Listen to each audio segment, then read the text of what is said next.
Welcome to Arcade Stories.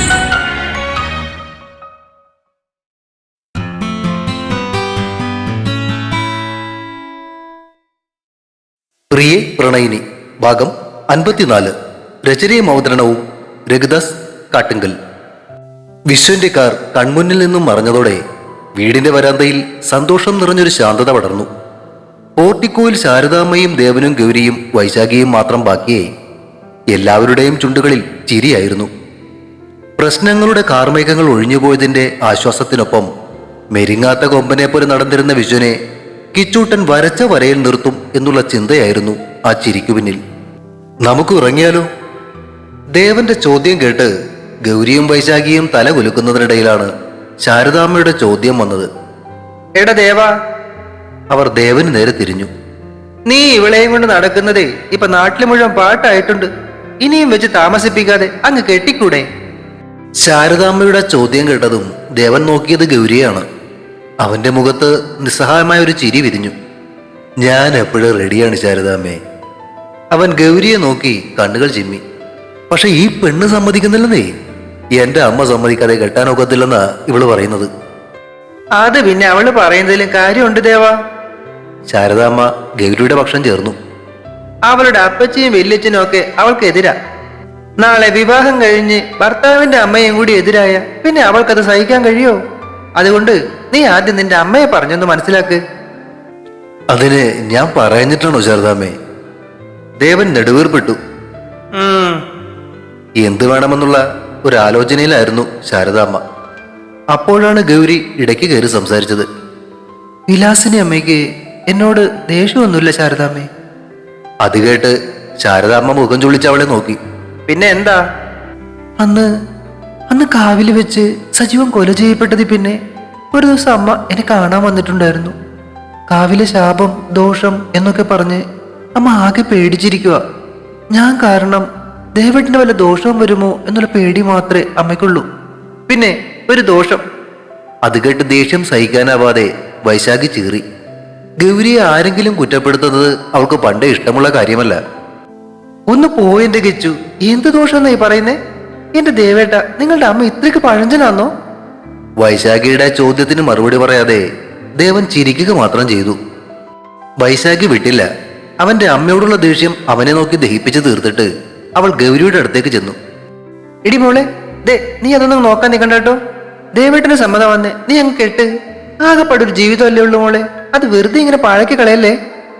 അതാണ്. ദേവൻ വൈശാഖി പറഞ്ഞതിനെ പൂർണ്ണമായി സപ്പോർട്ട് ചെയ്തു. അങ്ങനെ അങ്ങോട്ട് പറഞ്ഞു കൊടുക്ക്. അത് കേട്ട് ഗൗരി കണ്ണുകൾ കൂർപ്പിച്ച് ദേവനെ നോക്കി പേടിപ്പിച്ചു. നീ അവനെ നോക്കി പേടിപ്പിക്കണ്ടെ ഗൗരിയെ. ശാരദാമ്മയും ചിരിയോടെ അവളെ നോക്കി. എന്നിട്ട് അവർ ഗൗരവത്തിൽ ദേവനോട് പറഞ്ഞു. എന്തായാലും ദേവ, നീ ഒന്നുകൂടെ അമ്മയോടൊന്ന് സംസാരിച്ചു നോക്ക്. ഇവളില്ലാതെ നിനക്ക് പറ്റില്ല എന്നങ്ങ് തറപ്പിച്ച് പറഞ്ഞാൽ മതി. അതും കേൾക്കുന്നില്ലേ, പിന്നെ വേറൊരു വഴിയുണ്ട്. എല്ലാവരും ആകാംക്ഷയോടെ ശാരദാമ്മയുടെ നേരെ തിരിഞ്ഞു. എന്നിട്ട് സമ്മതിച്ചില്ലേലേ, കുറച്ച് ദിവസം നീ നല്ലോണം വെള്ളം അടിച്ച് തലയ്ക്ക് വെളിവില്ലാതെ വീട്ടിലേക്ക് അങ്ങ് ചെന്ന് കയറ്. 2-3 ദിവസം നിന്റെ ആ കോലം കാണുമ്പോഴേ വിലാസിനി താനെ സമ്മതിച്ചോളൂ. വൈശാഖി കണ്ണും വിഴിച്ച് ശാരദാമ്മയെ നോക്കി. ശാരദാമ്മ ആള് കൊള്ളാലോ. പിന്നെ അല്ലാതെ പിള്ളേരുടെ അവരുടെ ജീവിതം ജീവിക്കാൻ വിടാതെ ഇങ്ങനെ കെട്ടിപ്പൊതിഞ്ഞ് വെച്ചാൽ എങ്ങനെയാ? ഓരോരോ സൂത്രങ്ങളൊക്കെ ഒപ്പിക്കണ്ടേ? അതൊരു നല്ല ഐഡിയ ആണ്. ദേവൻ അതങ്ങ് ബോധിച്ചു.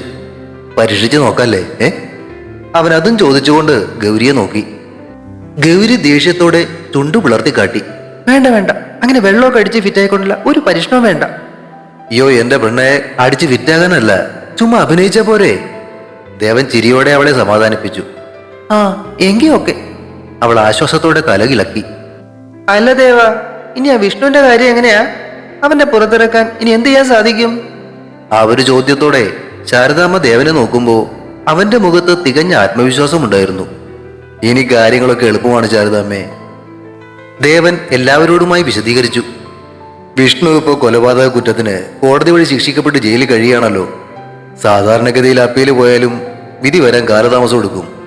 പക്ഷെ ഇവിടെ ഇപ്പോ കാര്യങ്ങളൊക്കെ മാറി മറിഞ്ഞല്ലോ. സജീവനാണ് ആ കൊലപാതകം ചെയ്തതെന്നുള്ളതിന്റെ വ്യക്തമായ തെളിവ് ക്രിസ്റ്റി പകർത്തിയ വീഡിയോ ദൃശ്യങ്ങളിലൂടെ ലൈവ് ടെലികാസ്റ്റ് വഴി ലോകം മുഴുവൻ കണ്ടു കഴിഞ്ഞതുകൊണ്ട് കാര്യങ്ങളൊക്കെ ഇനി എളുപ്പമാകും. അപ്പൊ ഇനി നിയമപരമായിട്ട് എന്ത് ചെയ്യണം? വൈശാഖി ആകാംക്ഷയോടെ അവനെ നോക്കി. നിയമപ്രകാരം നമുക്ക് ഹൈക്കോടതിയെ സമീപിക്കാം. ഇന്ത്യൻ ശിക്ഷാ നിയമത്തിലെയും ക്രിമിനൽ നടപടിച്ചട്ടത്തിലെയും വകുപ്പുകളൊക്കെ പ്രകാരം പുതിയതും നിർണായകമായ തെളിവുകൾ ഹാജരാക്കപ്പെട്ടാൽ കോടതിക്ക് അത് പരിഗണിക്കാം. പ്രത്യേകിച്ച് യഥാർത്ഥ പ്രതി കുറ്റം ഏറ്റെടുക്കുകയോ അല്ലെങ്കിൽ തെളിവുകൾ സഹിതം പിടിക്കപ്പെടുകയോ ചെയ്യുന്ന സാഹചര്യത്തിൽ ഈ വീഡിയോ ദൃശ്യങ്ങളൊക്കെ ചേർത്ത് കോടതിയിൽ ഒരു പെറ്റീഷൻ ഫയൽ ചെയ്യാവുന്നതേ ഉള്ളൂ. നിരപരാധിയാണ് തെളിയിക്കുന്ന ശക്തമായ രേഖകൾ ഉള്ളതുകൊണ്ട് കോടതിക്ക് കേസ് പുനഃപരിശോധിക്കുവാനും വിഷ്ണുവിന്റെ ശിക്ഷാവധി മരവിപ്പിച്ച് അവന് ജാമ്യം നൽകുവാനും സാധിക്കും. അധികം വൈകാതെ തന്നെ നമുക്ക് അവനെ കുറ്റവിമുക്തനാക്കി പുറത്തിറക്കാം. ദേവന്റെ വാക്കുകൾ ശാരദാമ്മയ്ക്കും ഗൗരിക്കും ആശ്വാസം നൽകിയെങ്കിലും വൈശാഖി മറ്റെന്തൊക്കെയോ ചിന്തയിലായിരുന്നു. എന്തായാലും വിഷ്ണുവിന്റെ സത്യപ്രതിജ്ഞ ഒന്ന് കഴിയട്ടെ. എന്നിട്ട് അതിനുള്ള കാര്യങ്ങളൊക്കെ നീക്കാൻ ഞാൻ ഹരിഹരൻ ചേട്ടനോട് നേരിട്ട് പറയാം. ഔദ്യോഗികമായി തന്നെ കാര്യങ്ങൾ നീക്കുന്നതാ നല്ലത്. ദേവനത് പറഞ്ഞു തീരും മുൻപേ വൈശാഖി അവന്റെ കയ്യിൽ മുറുകെ പിടിച്ചു. അവളുടെ കണ്ണുകളിൽ സങ്കടത്തേക്കാൾ ഉപരി കത്താൻ നിൽക്കുന്ന ഒരു തീപ്പരി ഉണ്ടായിരുന്നു. അല്ല ദേവേട്ട, അച്ഛനോട് പറയുന്നതിന് മുൻപ് എനിക്ക് വീട്ടിൽ പോയി അമ്മയൊന്ന് കാണണം.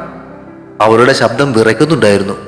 ആ രാജേന്ദ്രനും സജീവനും ഒക്കെ പറയുന്നത് കേട്ട് എന്റെയും വിഷ്ണുവേട്ടന്റെയും ജീവിതം ഇങ്ങനെ നശിപ്പിക്കാനും മാത്രം എന്ത് ബന്ധാ അമ്മയ്ക്ക് അവരോടൊക്കെ ഉണ്ടായിരുന്നതെന്ന് എനിക്ക് ചോദിക്കണം. സ്വന്തം മകളെക്കാളും വലുതായിരുന്നോ അമ്മയ്ക്ക് അവര്? വൈശാഖിയുടെ ആ ചോദ്യത്തിൽ വർഷങ്ങളായി അടക്കിപ്പിടിച്ച വേദനയും ദേഷ്യവും ഉണ്ടായിരുന്നു. അവളുടെ ദേഷ്യം നിറഞ്ഞ ആ മുഖഭാവം കണ്ടതോടെ എല്ലാവരും നിശബ്ദരായി. സ്വന്തം അമ്മയെപ്പോലും വെറുപ്പോടെ ഓർക്കേണ്ടി വരുന്ന അവളുടെ അവസ്ഥയോർത്ത് ശാരദാമ്മയ്ക്കും ഗൗരിക്കും നെഞ്ചിലൊരു വിങ്ങൽ അനുഭവപ്പെട്ടു. ആർക്കും പെട്ടെന്നൊന്നും പറയാൻ സാധിച്ചില്ല. ഗൗരി അവളെ ചേർത്ത് പിടിച്ചു. അല്പനേരത്തെ ആ നിശബ്ദതയ്ക്ക് ശേഷം ആ അന്തരീക്ഷം ഒന്ന് ലഘൂകരിക്കാനെന്നോണം ദേവൻ ചോദിച്ചു, എങ്കില് നമുക്ക് ഇറങ്ങിയാലോ? എനിക്ക് വീട്ടിൽ ചെന്നിട്ട് വേണം സ്റ്റേഷനിലേക്കൊന്ന് പോവാൻ. നമുക്കിട്ട് ഭാരപണിത വർഗീസിനെ ഒന്ന് കാണണ്ടേ? സദാനന്ദന്റെ ചെരുപ്പ് നോക്കിയേ നടന്നതിന് അയാൾക്കുള്ളത് കൊടുക്കണം.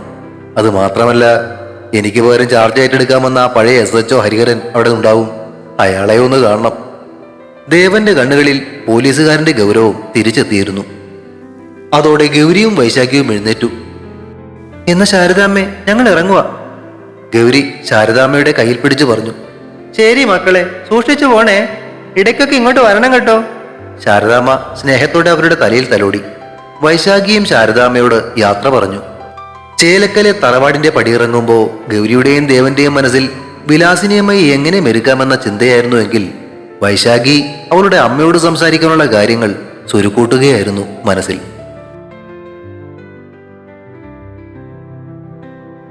ഭാരതി ചേച്ചിയെ കോളനിക്കടുത്ത് ഇറക്കിവിട്ട ശേഷം വിശ്വൻ കാർ നേരെ വിട്ടത് രശ്മികയുടെ വീട്ടിലേക്കായിരുന്നു. മെയിൻ റോഡിൽ നിന്നും തിരിഞ്ഞ് ഇടുങ്ങിയ വഴിയിലൂടെ കാർ മുന്നോട്ട് നീങ്ങി.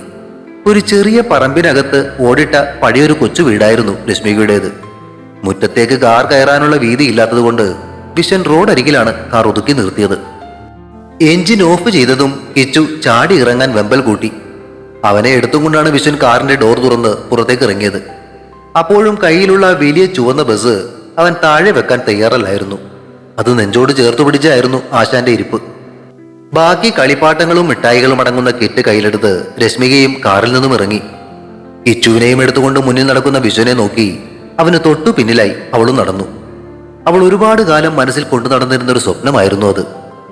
സ്വന്തം ഭർത്താവിനോടും കുഞ്ഞിനോടും ഒപ്പം സന്തോഷത്തോടെ സ്വന്തം വീടിന്റെ പടി കയറി വരുമ്പോൾ അത് നിറഞ്ഞ മനസ്സോടെ നോക്കി നിൽക്കുന്ന അച്ഛനും അമ്മയും. പക്ഷേ സ്വപ്നങ്ങൾ പലപ്പോഴും വിധിയുടെ കരങ്ങൾ തട്ടിത്തെറിപ്പിച്ച് കളയുന്നത് സ്വാഭാവികം മാത്രമാണല്ലോ. എന്നാൽ അതേ വിധി തന്നെ ഇപ്പോൾ വിചാരിക്കാത്ത പാതകളിൽ കൂടെ ജീവിതം മുന്നോട്ട് കൊണ്ടുപോകുന്നതിന്റെ പകപ്പിലായിരുന്നു അവൾ. അവളുടെ ഉള്ളിൽ അപ്പോഴും ഒരു കടലോളം ആശങ്കയുണ്ടായിരുന്നു. TV-യിൽ കണ്ട വാർത്തകളും ശാരദാമ്മയുടെ പ്രഖ്യാപനവും കേട്ട അച്ഛനും അമ്മയും എന്തു പറയും? അവർ എങ്ങനെയായിരിക്കും വിശ്വനെ സ്വീകരിക്കുക?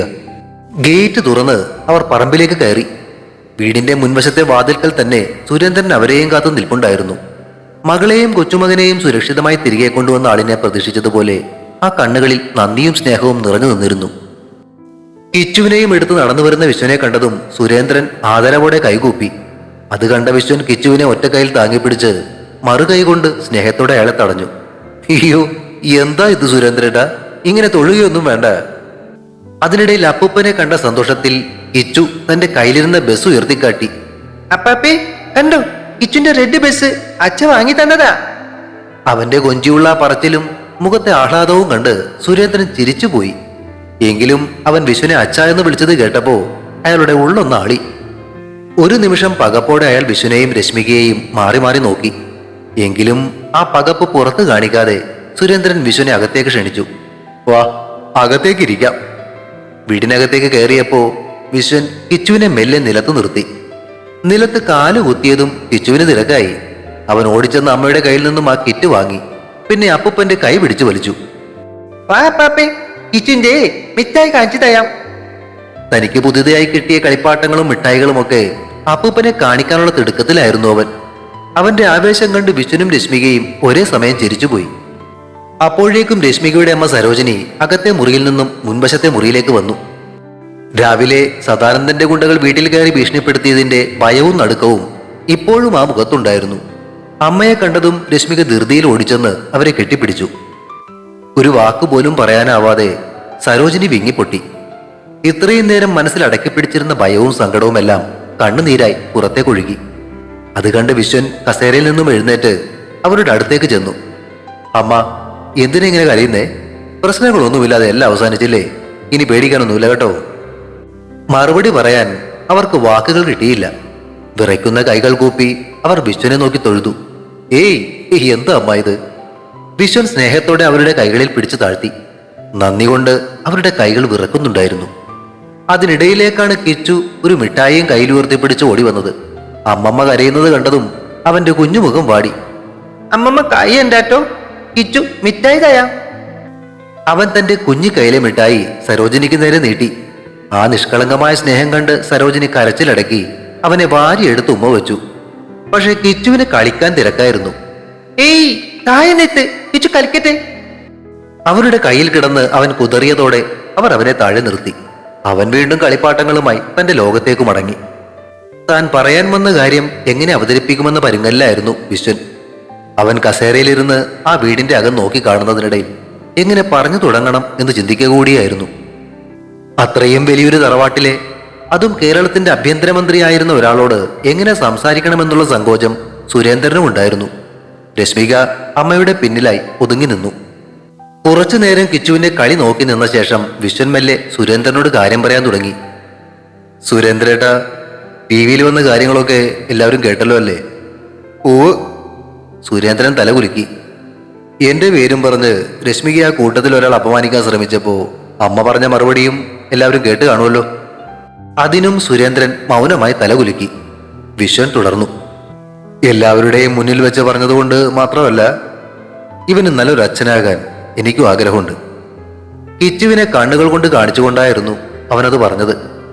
തന്നെക്കുറിച്ചാണ് സംസാരമെന്ന് മനസ്സിലാക്കിയിട്ടാണോ എന്നറിയില്ല.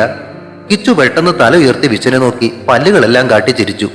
എന്നിട്ട് വീണ്ടും കളികളിൽ മുഴുകി. ആ ഒരു കാര്യത്തെക്കുറിച്ച് നിങ്ങൾ വേണ്ടപ്പെട്ടവരോടെല്ലാം ഒന്ന് ആലോചിച്ച് ഒരു തീരുമാനം അറിയിക്കണം. അത് നേരിട്ട് പറയാനാ ഞാനിപ്പോ വന്നത്. സമ്മതമാണെങ്കിൽ ബാക്കി കാര്യങ്ങളൊക്കെ സംസാരിക്കാൻ അമ്മയും മറ്റുള്ളവരും ഇങ്ങോട്ട് വരും. വിശ്വൻ പറഞ്ഞ കാര്യങ്ങൾ വിശ്വസിക്കാനാവാത്തതിന്റെ അമ്പരപ്പിലായിരുന്നു സുരേന്ദ്രനും സരോജിനിയും. സജീവൻ മരിച്ചിട്ട് അധികം നാളായിട്ടില്ല എന്നതും അത്രയും വലിയ ഒരാളുടെ വിവാഹാലോചന എങ്ങനെ കൈകാര്യം ചെയ്യണമെന്ന് അറിയാത്തതിന്റെ പകപ്പും അവരുടെ മുഖത്തുണ്ടായിരുന്നു. എങ്കിലും അവർ രണ്ടുപേരും വിശ്വനെ നോക്കി തലകുലുക്കി. എങ്കിൽ ഞാൻ ഇറങ്ങട്ടെ, ഇന്ന് തന്നെ തിരുവനന്തപുരത്തേക്ക് എത്തണം. ശരി മോനെ, അത്രയും പറയാനേ സുരേന്ദ്രന് സാധിച്ചുള്ളൂ. വിശ്വൻ വാതിലിനടുത്തേക്ക് നടന്നു. പോകുന്നതിന് മുൻപ് അവൻ കിച്ചുവിന് നേരെ തിരിഞ്ഞു. കിച്ചൂട്ടാ, ടാറ്റാ, ഞാൻ പോയിട്ട് വരാട്ടോ. വിശ്വൻ കൈ വീശി കാണിച്ചതും അവൻ കുഞ്ഞിക്കണ്ണുകൾ മിഴിച്ച് വിശ്വനെ നോക്കി. അടുത്ത നിമിഷം ആരും പ്രതീക്ഷിക്കാതിരുന്നൊരു കാര്യമാണ് സംഭവിച്ചത്. കയ്യിലിരുന്ന കളിപ്പാട്ടങ്ങളും മിഠായികളും അവൻ ദൂരേക്ക് വലിച്ചെറിഞ്ഞു. തപ്പിത്തടഞ്ഞ് എഴുന്നേറ്റ് അവൻ ഓടി വന്ന് വിശ്വന്റെ കാലുകളിൽ കെട്ടിപ്പിടിച്ച് കരയാൻ തുടങ്ങി. കിച്ചു മന്നന്റെ. ഉറക്കെ കരഞ്ഞുകൊണ്ട് അവൻ വിശ്വന്റെ കാലിൽ മുറുക്കെ പിടിച്ചു.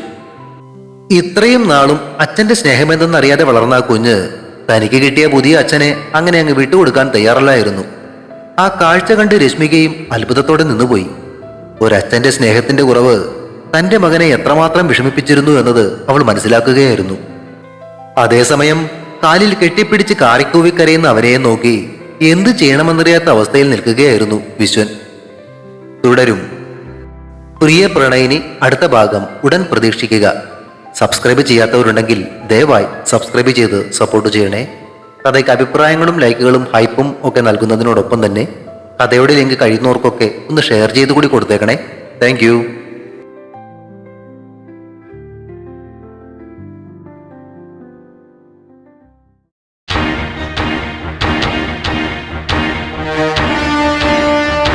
See you soon.